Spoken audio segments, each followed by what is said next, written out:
जय श्री राम, जय श्री बालाजी महाराज।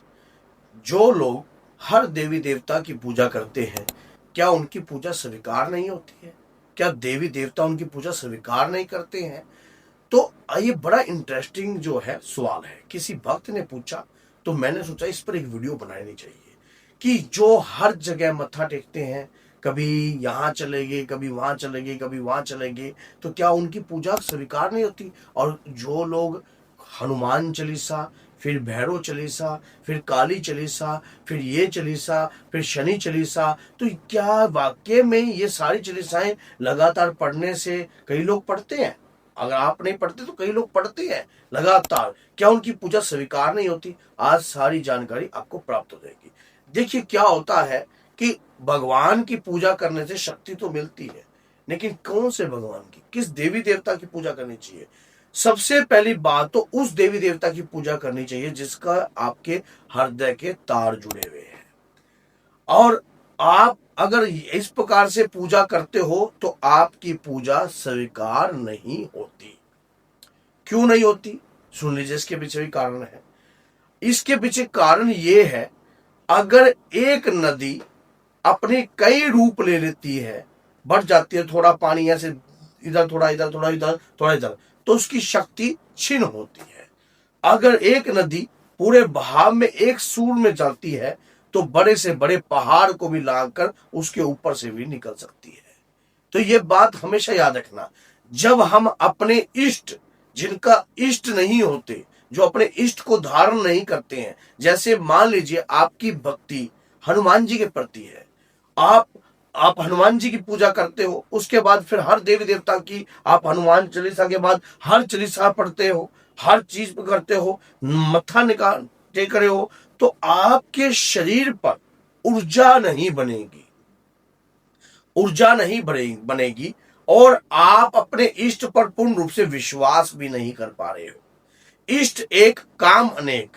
एक इष्ट आपके हर कार्य को पूर्ण करने की क्षमता रखते हैं। आप माँ दुर्गा की पूजा करते हो, माँ काली की पूजा करते हो, भैरव बाबा की पूजा करते हो, जाविर गुगा जी की करते हो, गोरख बाबा की करते हो, तो आपके इष्ट एक होना चाहिए, नमन सभी को होना चाहिए। और आप प्रणाम कर सकते हो, लेकिन आप जो अपने इष्ट का सहारा लेकर चलोगे, आप जीवन में हमेशा ही सफल होगे, कभी भी परास्त नहीं होगे। अभी मैंने नदी वाला जो आपको उदाहरण दिया, इससे क्या होता है, आपकी पूजा खुद बढ़ जाती है। आपने ये करी, वो करा, वो करा, वो करा, आपका विश्वास आपके इष्ट के प्रति जो है डगमगाया गया है। अब यहीं से आपको बताता हूं कि आप देखना, जब आपको पता है कि हिरण्यकश्यप था, उसका पुत्र था जो कि प्रहलाद था, प्रहलाद को मारने का हिरण्यकश्यप ने कई बार प्रयास किया, कई बार, अनेकों बार प्रयास करने की कोशिश करी, लेकिन मार पाया क्या? नहीं मार पाया। क्यों?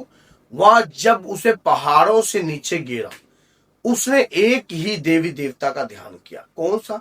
किस देवता का ध्यान किया था? श्री हरि विष्णु का।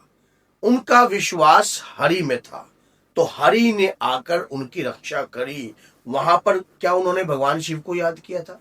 क्या वहां पर आप और देवी देवता का ध्यान किया था? नहीं किया था ना। एक देवता का ही उन्होंने ध्यान किया था, तो उस देवता ने ही आकर उनकी रक्षा करी, और रक्षा करी। और एक बात बताइए कि उनकी भक्ति से श्री हरि विष्णु प्रकट भी हुए।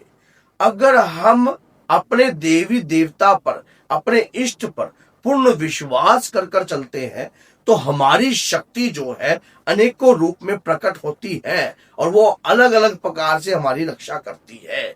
इष्ट आपकी रक्षा करते हैं, 101% करते हैं। मान लीजिए आप हनुमान जी की पूजा कर रहे हो, आप हनुमान जी की पूजा कर रहे हो, और आप हनुमान जी के अलावा हर देवता में हनुमान जी के दर्शन करते हो, हर हर चीज में आप हनुमान जी के दर्शन करते हो। एक बार भगवान श्री कृष्ण ने तुलसीदास जी को दर्शन दिए कृष्ण रूप में, तब तुलसीदास जी ने एक ही बात किया कि तुलसी मस्तक तब झुके जब धनुष बाण लियो हाथ, कि हे प्रभु मुझे राम स्वरूप के दर्शन कराओ। जो मेरे इष्ट है, मेरे आराध्य हैं, उनके दर्शन पाकर मेरी आत्मा तृप्त हो जाएगी। तब भगवान श्री कृष्ण ने राम स्वरूप के दर्शन कराए, तब उनकी आत्मा तृप्त हुई। इसी प्रकार से जब हम एक देवी देवता के मंत्रों का गुणगान करते हैं, लगातार उनकी माला का जाप करते हैं, तो हमारे शरीर के ऊपर ऊर्जा का वास आता है और वही ऊर्जा हमारे जीवन में हमारा सहयोग करती है, हमें चढ़ाती है। अगर हम अब कई लोग तो ये सोचते हैं कि गरीबी को हटाने के लिए भी देवी देवता बदल देते हैं। अब मान लीजिए ये देवी देवता नहीं देगा तो वो देवी देवता देगा, वो देवी देवता नहीं देगा तो वो देवी देवता देगा। ऐसा नहीं होता।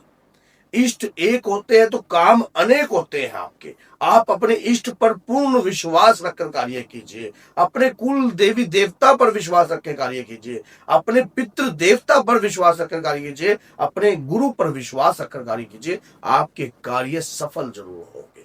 आप जैसे आप प्रभु श्री राम और आपके आराध्य हैं, इष्ट हनुमान जी हैं, गुरु आपको शिक्षा दे रहे हैं। कुल देवी देवता जो आपके परिवार में जिनकी पूजा होती है, उनका सम्मान करना आपका फर्ज ही नहीं बल्कि आपका कर्तव्य है। पूर्ण रूप से उनका सम्मान कीजिए। अब फिर देखिए आपकी शक्ति कैसे बढ़ेगी, आपके कार्य बढ़ने लग जाएंगे, आपके कार्यों में एक ऊर्जा समाने लग जाएगी, जो ऊर्जा आपको नहीं दिखाई देगी लेकिन महसूस करने पर महसूस जरूर होगी। माना जाता है कि आप हनुमान जी से इस बात की सीख सबसे बड़ी ले सकते हैं। हनुमान जी ने सभी देवी देवताओं को प्रणाम जरूर किया, लेकिन नाम तो एक ही देवता का उन्होंने दिन रात जपा है, एक ही इष्ट का नाम जपा है। श्री हरि विष्णु के अवतार राम है, लेकिन हरि विष्णु का भी ध्यान न करके राम जी का ध्यान किया है और कंटिन्यू राम नाम के मंत्र से ही उनका बल समाता है, उनके बल उत्पन्न होता है और उनके बल की कृपा है। आज भी जो सनातनी जो जाप कर रहे हैं ना, मंत्र जाप कर रहे हैं, जो भी कर रहे हैं घोर कलयुग में, ये भी हनुमान जी की कृपा के माध्यम से कर रहे हैं, क्योंकि वो निरंतर अपने इष्ट आराध्य का ध्यान कर रहे हैं, उनका जाप कर रहे हैं, माला का जाप कर रहे हैं कंटिन्यू, सीता राम का जाप कंटिन्यू वो करते हैं। तभी ये संसार के ऊपर जो है हनुमान जी की छत्र छाया है। अब हनुमान जी की छत्र छाया आप सोचते हो कि किस रूप में मिलेगी? आपके घर में अगर निरंतर राम नाम के मंत्र का जाप चलेगा, हनुमान जी का ध्यान कर कर आप राम नाम का मंत्र का जाप करोगे, हनुमान जी की कृपा आपके ऊपर रहेगी रहेगी। अब आप इसमें सोचोगे क्या हमारे इष्ट बदल गए? नहीं, भाव। अच्छा, इष्ट होता कौन है? कई भक्तों के मन में यह भी संदेह रहता है कि इष्ट है कौन। इस पर मैंने डिटेल में एक वीडियो बना रखी है, चैनल पर बनी हुई है, आप उस वीडियो को देखना, उसमें आपको पता लग जाएगा। और आपको इष्ट किसको चुनना चाहिए, किस तरीके से चुनना चाहिए, सारी जानकारी जो है उस वीडियो में आपको प्राप्त हो जाएगी। इष्ट की कृपा अगर एक बार हो जाए ना, फिर उसके बाद आपकी लाइफ के अंदर जो है बदलाव अपने आप उत्पन्न होने लग जाता है। कहते हैं कि कुल देवी देवता भी आपका पूर्ण रूप से सहयोग करते हैं। अगर आपके इष्ट आप देवता नहीं बदलते, आप एक ही देवता का ध्यान करते हैं। हनुमान चालीसा पढ़ते तो हनुमान चालीसा ही पढ़ रहे हो कंटिन्यू, काफी समय से आप हनुमान चालीसा पढ़ रहे हो। कई लोग सोचते हैं कि मैं ये चालीसा पढ़ूं, फिर मैं वो चालीसा पढ़ूं, फिर मैं वो चालीसा पढ़ूं। देखिए, माँ दुर्गा के प्रथम सेनापति तो हनुमान जी ही है।